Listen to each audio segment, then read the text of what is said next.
I'm Jack Elliott, I'm Riley Wilkes. and we are Good Foot Forward. So we just got done listening to a record. You know, it's one that we like listening to a lot. a lot. And maybe you guys have listened to it a bunch too. Me and this album go way back. Yeah, and same here. We're like this. We're just like, it's like brick and mortar. Wait. Whoa. Wait. I get it. Clever. You may have heard of it. I would be shocked if you didn't. And like, holy fuck, like what hole did you grow up in if you hadn't? But Pink hole Floyd. in a wall Yeah, somewhere? a hole in a wall. The puns need to stop. They're so bad. Pink Floyd's The Wall. Iconic album. Iconic. Not only just because of the music and the songs on the album, but because it is the quintessential concept album. Absolutely. Or rock opera. Tells the story of Pink on his journey to stardom and the struggles that come from being a celebrity and to the point of being a cult leader Yeah. in a lot of ways. The protagonist loses his mind and Loses his goddamn mind. loses his mind. And the wall is metaphorical for every like bad thing that has happened. Every little brick is just something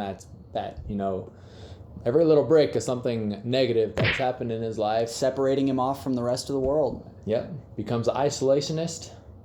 Mm-hmm. And it's a very powerful album. Very powerful album. We both kind of grew up listening to it. You know, Definitely. there are different songs that, I really liked hearing growing up. Comfortably Numb? Oh, God. Come Fuck on. yeah.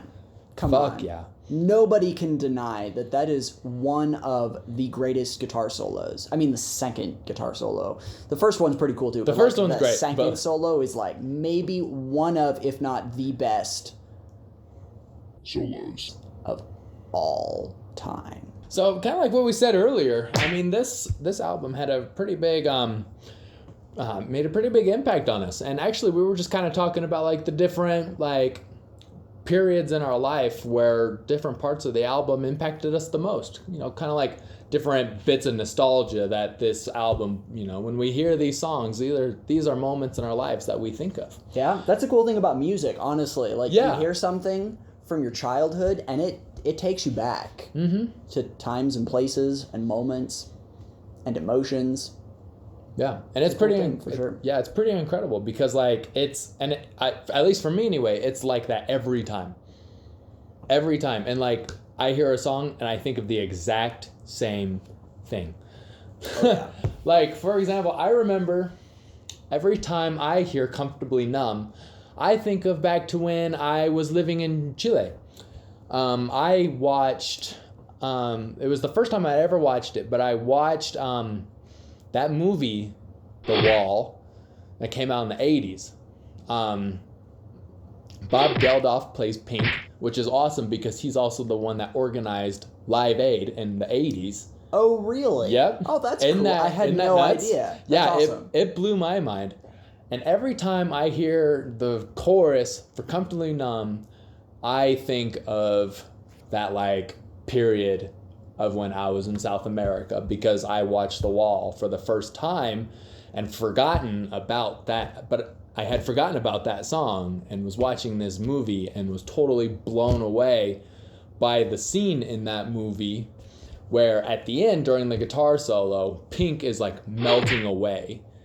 And it's a really dark but very powerful scene. It's super intense. Honestly, like the movie does a really crazy job of like visualizing the music. Right. Absolutely. The animations are kind of twisted. they're fucked up. Like there's but like it fits like where Pink is at, where his headspace is at. Mm-hmm. I mean, just the whole idea of storytelling within a work of music this wasn't the album that introduced me to that idea. That was definitely Tommy, but this took it to another level. Tommy was a very abstract story, whereas The Wall is a more concrete story. Still trippy and psychedelic in certain ways, but like the storyline is very, very dramatic, for lack of a better word. Dramatic and dark, right. And it's a dark record. Like the expository things that happen towards the beginning of the record that first introduce Pink in the flesh, right? Like him as an adult, as a cult leader, as like kind of a bonkers human, and then jumping way back in time to Pink as a child, losing his dad in the war, but being such a young child that he doesn't quite understand what's happening, because I mean his dad hasn't been around really, because his dad's been at the war, and then all of a sudden he gets the news that his dad is dead and gets gifted all of these things from his dad that he never really knew, right?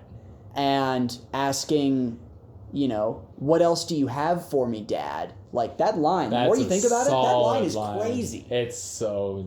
Daddy, and what just leave behind for it's me? Just like really establishes the character in a really unique way. It's kind of interesting. Another song from that hit me pretty hard, and this was the one that I knew about first because they play this one on the radio all the time, and that's Another Brick in the Wall Part 3. Wait, Part 2. Part 2. I was going to say. Part 3 is also cool, but Part 7. You're probably thinking of Part 2. Yeah, Part 2. We don't need no education. Get it? We don't need no thought control. No dark sarcasm in the classroom.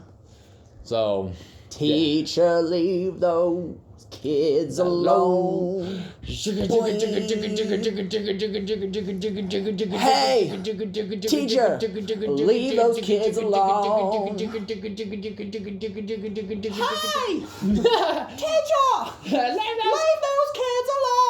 those kids alone, motherfucker.